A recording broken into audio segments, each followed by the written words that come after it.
تو اگر بحث کسی فورم پہ کرنی نہیں، چیف جسٹس پاکستان بھی وہ پڑکتے رہے، میں نے سنا ہے کہ وہ اچھلتے رہے غصے میں آ کے کہ اچھا ٹھیک ہے میری بات نہیں ماننی تو میں جا رہا ہوں، حضور اعلیٰ آپ بادشاہ سلامت نہیں ہیں۔ چیف جسٹس کا مطلب یہ نہیں ہوتا کہ اس کے پاس جو ہے وہ گردن اتارنے کا اختیار ہے،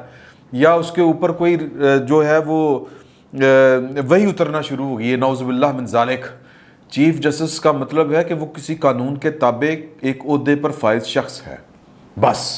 اور اس میں اس کونسل میں اس کمیشن میں جو جوڈیشل کمیشن ہے اس میں چیف جسٹس کا بھی ایک ووٹ ہے۔ مجھے تو ایک سمجھ نہیں آتی کہ پاکستان کے سیاستدانوں پر آفرین ہے کہ جب وہ یہ بنا رہے تھے تو حکومت کو نمائندگی مطلب کہ کیا لیول تک نمائندگی دیتے ہوئے کہ اٹارنی جنرل بھی ان کا اور وزیر قانون بھی ان کا۔ بہرحال چلیں، اچھا ہے، ٹھیک ہے، بحث و تمیز ہونی چاہیے، لیکن بحث و تمیز کا مطلب یہ نہیں ہے کہ کسی کے ساتھ ذاتی دشمنی ہے، آپ کسی کی انسلٹ کریں گے۔ بہت گھٹیا حرکت کی فروغ نسیم صاحب نے۔ ہماری اطلاعات کے مطابق انہوں نے جسٹس قاضی فائز عیسیٰ کو کہا کہ میں یہاں پر آپ کی، میں وہ الفاظ نہیں کہنا چاہتا کہ میں آپ کی فضولیات سننے نہیں بیٹھا ہوا، حالانکہ انہوں نے چلے یہی نان سینس ہی کہہ لیں، نان سینس کا ہم ترجمہ کچھ اور کرتے ہیں۔ اپنی جو روزمرہ کی ہماری اردو ہے، ہماری جو پنجابی ہے، اس میں یہ جو نان سینس کا جو مطلب ہے یا اس کی جو ٹرانسلیشن ہے وہ آپ اچھی طرح جانتے ہیں۔ I am not here to listen your nonsense, یہ ان کی ایگزیکٹ ورڈنگ تھی۔ کیا بگاڑ دیا ہے قاضی فائز عیسیٰ نے کہ اصول کی بات کرتا ہے؟ قاضی فائز عیسیٰ یہ کہ مطلب کہ وہ حق کی بات کرتا ہے، تو حق کی بات کرنے والے تو نہیں چاہیے، اصول کی بات کرنے والے تو یہاں پہ رہ نہیں سکتے۔ تو قاضی فائز عیسیٰ کو اگر اللہ نے ہاتھ دے کے روکا ہوا ہے تو یہ چاہتے ہیں کہ چور دروازوں سے سارے کام کر لیے جائیں۔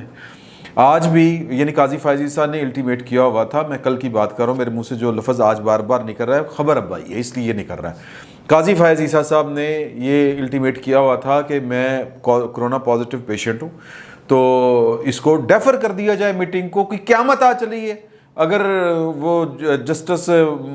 جو مظہر صاحب ہیں سندھ ہائی کورٹ کے 5ویں نمبر کے جج ان کو اوپر نہیں لائیں گے تو کیا زمین ہل جائے گی؟ پاکستان اٹھ کے کینیڈا کی جگہ پہ چلا جائے گا؟ کیا ہو جائے گا؟ ویسے بھی میرا مطلب ہے کہ اتنا ہر ٹائم پہ ہم کام کرنے کے کب سے عادی ہیں، کوئی نہ کوئی چکر ہے، کوئی نہ کوئی تکلیف ہے، کوئی نہ کوئی پرابلم ہے۔ یہ اس لیے انہوں نے کیا تھا کہ قاضی فائز عیسیٰ چونکہ گھر پہ ہوں گے تو ہم جو ان کی غیر موجودگی میں جو ہے وہ اپوائنٹمنٹ کر لیں گے۔ پہلے پاکستان افتخار چوئی صاحب جب چیف جسٹس پاکستان ہوا کرتے تھے تو جو جوڈیشل کمیشن ہے اس کے اجلاس واجبی سے ہوتے تھے، گھر سے فیصلہ کر کے آتے تھے اور آ کے بیٹھتے 2 منٹ بیٹھتے تھے، یہ بس یہ کر رہے ہیں تو کہتے تھے جی اوکے ٹھیک ہے۔ نہ حکومت کے کسی بندے کو، نہ اٹارنی جنرل کو، نہ وفاقی وزیر کو، وزیر قانون کو بولنے کی ضرورت ہوتی تھی ان کے سامنے، تو لہٰذا معاملات اسی طرح ہی طے پا جاتے تھے۔ کل قاضی فائز عیسیٰ صاحب نے جب وہ پھر ان کی غیر موجودگی میں کرنا چاہ رہے تھے، ان کو پتہ چل گیا کہ اجلاس ہو رہا ہے، انہوں نے پھر اپنے تئیں کوشش کر کے ویڈیو لنک کے ذریعے اس میں شریک ہوئے اور انہوں نے احتجاج کیا۔ ان کو کھانسی بہت زیادہ تھی، اب ان کی طبیعت بہت زیادہ خراب رپورٹ ہو رہا ہے، خبریں آ رہی ہیں، تو انہوں نے کہا کہ یار کہ 2 دن ڈیفر کر لیتے، 2 ہفتے اس کو، تو کوئی قیامت آ چلی تھی۔ تو اس بات پر فروغ نسیم صاحب کی عزت نفس مجروح ہوئی، حالانکہ انہوں نے ان کو نہیں کہا تھا، انہوں نے تو کمیشن کے چیئر کو ہی مخاطب کرنا تھا نا، یا پورے کمیشن کو، تو انہوں نے یہ والی پھر آگے سے جو ہے گھٹیا حرکت، گھٹیا لینگویج یہ یوز کی۔ اور میں سمجھتا ہوں کہ بڑے کام کرتے ہوئے لوگوں کی اس طرح کی جو ہوتی ہے فضولیات سننی پڑتی ہے، اس طرح کی گھٹیا، تو لہٰذا قاضی فائز صاحب کو دل چھوٹا نہیں کرنا چاہیے۔ معاملہ اس کے پیچھے کیا ہے کہ 5ویں نمبر کا ایک جج قطر من اللہ کو بھی چھوڑ رہے ہیں، ہائی کورٹ جو ہے باقی جو ہائی کورٹس ہیں ان کے ججوں کو بھی نظر انداز کر کے آپ سندھ ہائی کورٹ کے ایک 5ویں نمبر کے جج کو کیا صرف لسانی بنیادوں کے اوپر لے کے آنا چاہ رہے ہیں، یا پھر سکیم یہ ہے کہ ڈیٹوں کے حساب سے پورا، جس طرح میں نے پہلے بھی آپ سے گزارش کی تھی کہ یہ پربند کر لیا جائے، یعنی کہ پیش بندی کر لی جائے کہ چیف جسٹس اب آئندہ ہماری مرضی کے بنیں گے۔ تو جو کہہ رہے تھے کہ آپ کو یاد ہوگا پچھلے دنوں امریکہ کے اسٹیٹ ڈپارٹمنٹ نے ایک رپورٹ جاری کی تھی کہ پاکستان کی عدلیہ ایگزیکٹو کے اور اسٹیبلشمنٹ کے پریشر سے آزاد نہیں ہے، وہاں پر فیصلے جو ہوتے ہیں وہ انہی کے ذریعے ہوتے ہیں، اور یہاں پر تو جو جج بھی تعینات ہوتے ہیں بقول جسٹس اعجاز احمد چوئی صاحب کے، وہ ان کو ڈائریکٹ فون کر کے اپنے بندے بھرتی کرواتے ہیں۔ تو یہاں پر بھی اب طے یہ پا گیا ہے اصول کہ جو چیف جسٹس پاکستان ہوگا وہ اپنا بندہ ہوگا، وہ اوکھا آدمی نہیں ہوگا۔ تو لہٰذا ڈیٹوں کا حساب لگا کے، کیونکہ ایک خاص ڈیٹ میں جب وہ یہ سائنس ہے، مطلب وہ البرونی اور الجبرا سارے انہوں نے فارمولے وہاں پر پاکستان کی سپریم کورٹ میں تعیناتیوں کے کرنے کے وقت وہ فارمولے لاگو کرتے ہیں مسئلہ فیسا غور سمیت، کہ جب یہ اس ایج کو پہنچے تو یہ چیف جسٹس بنے، کوئی جو ناپسندیدہ شخصیت ہے وہ چیف جسٹس کے عہدے سے دور رہے۔ قاضی فائز عیسیٰ کے بعد اب آپ کو کوئی اس طرح کا بندہ جو ہے، یعنی اگلے کوئی 10-20 سال جو ایک انڈیپینڈنٹ ہوتا ہے بندہ، وہ نظر نہیں آئے گا چیف جسٹس پاکستان کے عہدے کے اوپر۔ میں ہو سکتا ہے کہ یہ بات کسی کو بری لگے، لیکن آپ چیزیں اٹھا کے دیکھ لیں، اسی طرح ہی چل رہی ہیں۔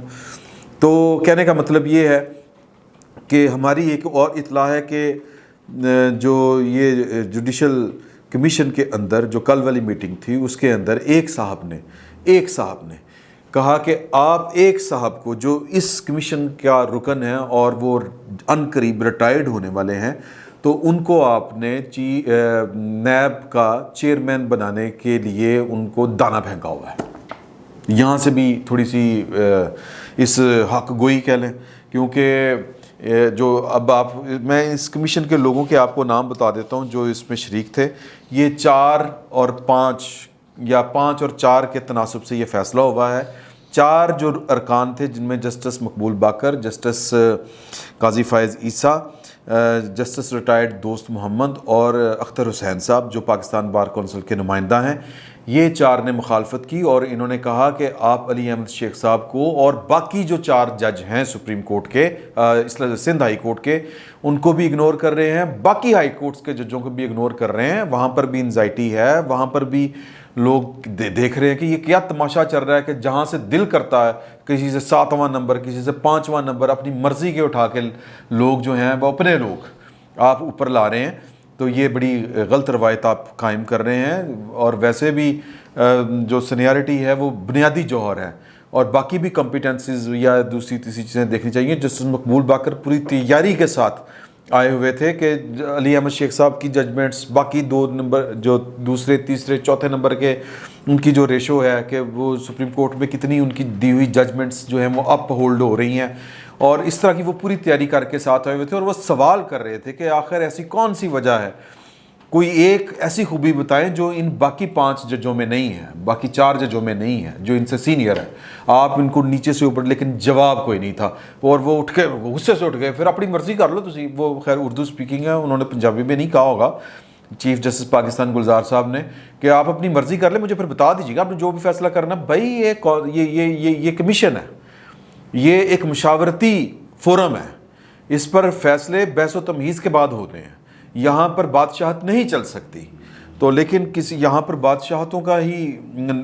مزاج ہے، اور یہاں پر فیصلے اوپر سے نازل ہوتے ہیں۔ تو پتہ نہیں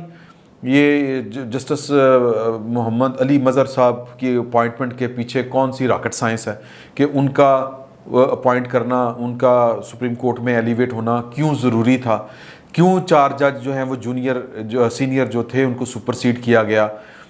کیا وہ جج نہیں تھے، کیا وہ اہل نہیں تھے؟ اصل مسئلہ یہ ہے، میں نے آپ کو بتا دی ہے بات، کہ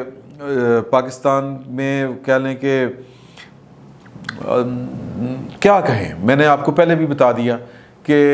یہ وہ دور ہے کہ نظر آ رہا ہے کہ کون کیا کر رہا ہے۔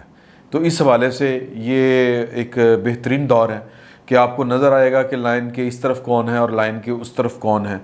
حسینیت کی طرف کون ہے اور یزید کا ساتھ کون دے رہا ہے۔ یہی تو تمیز اب رہ گئی ہے جدید دنیا میں، کہ ظالم کون ہے اور مظلوم کون ہے، حق کے ساتھ کون کھڑا ہوتا ہے، اور اپنی وہ جو کہہ لیں کہ چھوٹے فائدے کے لیے اصولوں کی قربانی کون دیتا ہے۔ اگر کچھ لوگوں کو جسٹس ثاقب نثار صاحب کا حال نظر نہیں آ رہا، اگر کسی کو یہ نظر نہیں آ رہا کہ تاریخ جو ہے وہ جسٹس منیر کو کن الفاظ سے یاد کرتی ہے، اگر کسی کو یہ یاد نہیں کہ جسٹس کارلینیس کا رتبہ کیا ہے اور ان کو لوگ کس طرح یاد کرتے ہیں، یا جسٹس رانا بھگوان داس کا نام آج بھی کتنے احترام سے لیا جاتا ہے، تو پھر اللہ ہی حافظ ہے۔ لوگ اتنے ناعاقبت اندیش کیوں ہو جاتے ہیں؟ لوگ اپنا مطلب یہ کہ کون سی پٹی ہے جو اس طرح کی، یار دنیا یہ 60 سال کے 64-65 سال کے لوگ ہوتے ہیں، پاکستان میں اوسط عمر جو ہے وہ 67 ایئر ہے، یعنی قبر میں ٹانگے ہیں اور لالچ ختم نہیں ہوتے۔ یہ حال ہے ہمارے ہاں بڑے عہدوں پر بیٹھے لوگوں کا۔ اگر میں کہوں گا کہ بڑے عہدوں پر چھوٹے لوگ بھی بیٹھے ہوتے ہیں پاکستان میں تو پھر لوگوں کو برا لگے گا، اس لیے میں یہ بات نہیں کرتا، اور اگر یہ مثال دیتے ہوئے کسی کی دل آزاری ہوئی تو میں اس کی معافی چاہتا ہوں۔ جسٹس قاضی فائز عیسیٰ اپنا اور جسٹس مقبول باقر، جسٹس ریٹائرڈ دوست محمد اور اختر حسین صاحب یہ تاریخ کی رائٹ سائڈ پہ کھڑے ہیں، اور جسٹس قاضی فائز عیسیٰ کو ابھی کئی دریاؤں کا سامنا ہے، ابھی ان کے امتحان ختم نہیں ہوئے، ابھی ان کو اور بہت کچھ فیس کرنا ہے، نہ صرف قاضی فائز عیسیٰ، جسٹس مقبول باقر کو بھی، اور جسٹس سید منصور علی شاہ، اور ان جیسے اور بہت سے جج ہیں جو حق سچ کی بات کرتے ہیں۔ میں عطر بن اللہ صاحب کا نام بھول گیا، تو ان کو ابھی بڑے امتحانوں سے گزرنا ہے، ان کی زندگی آسان نہیں ہوگی، ان کو